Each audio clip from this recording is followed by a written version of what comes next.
नमस्कारम दोस्तों। अभी ये जो महाशिवरात्रि का समय चल रहा है, यह आध्यात्मिक विकास के लिए सबसे अच्छा समय है। इस समय में कोई भी व्यक्ति थोड़े से प्रयत्न से आध्यात्मिक ऊंचाइयों को छू सकता है, और जिसने कभी अपने भीतर की शांति को अनुभव नहीं किया है, वो आसानी से उस शांति को अनुभव कर सकता है।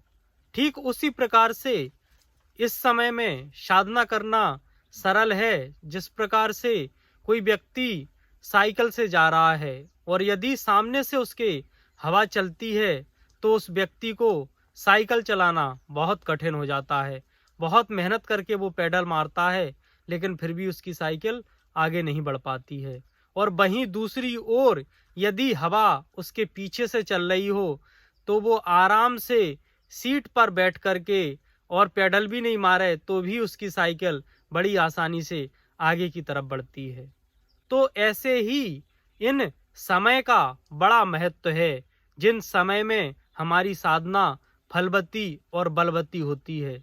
जो इन अवसरों को पहचान लेते हैं, वो बड़ी आसानी से अपनी उन्नति कर सकते हैं। तो महाशिवरात्रि के 41 दिन पहले से ये समय शुरू होता है और महाशिवरात्रि की रात्रि तक ये समय चलता है।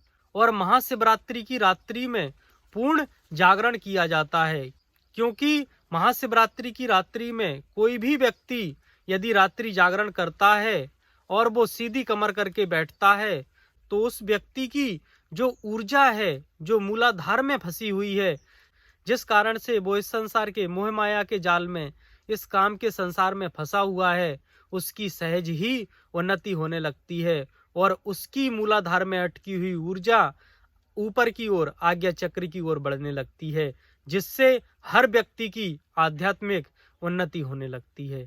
इसलिए इस महाशिवरात्रि के समय का हमें लाभ उठाना चाहिए और अपने जीवन के क्षणों को अधिक से अधिक साधना में लगाना चाहिए। हम जिन भी मार्गों को अपना रहे हैं, चाहे हम ध्यान मार्ग में हो, चाहे हम भक्ति मार्ग में हो, चाहे हम योग मार्ग में हो, हम जिस भी मार्ग में हो, उसी मार्ग पर चलते हुए पूर्ण समर्पित होकर के इस समय का हम लाभ लें, तो हमें बड़ी उन्नति मिलेगी और हमारा बड़ा ही विकास होगा।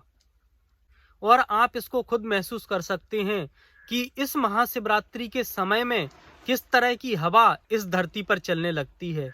इस हवा का स्पर्श ही हमें सुकून से भर देता है। और आप देखते हैं कि जगह जगह पर अलग अलग तरह के धार्मिक क्रियाकलाप इस धरती पर शुरू हो जाते हैं। लोगों के भीतर सहज ही आध्यात्मिकता आती है। और मैं बड़े विश्वास के साथ कह सकता हूँ कि इन महाशिवरात्रि के दिनों में इस धरती पर जो आपराधिक घटनाएं हैं, वो और समय की अपेक्षा बहुत कम हो जाती हैं। और जो धर्म की शक्तियां हैं, वो इस समय जागृत हो जाती हैं। और जो धर्म के मार्ग पर चलना चाहता है, आगे बढ़ना चाहता है, उसको वो पोषण प्रदान करती हैं, उसको वो आगे बढ़ाती हैं और उसका मार्गदर्शन करती हैं। इसलिए हमें इस समय का सदुपयोग करना चाहिए। धन्यवाद।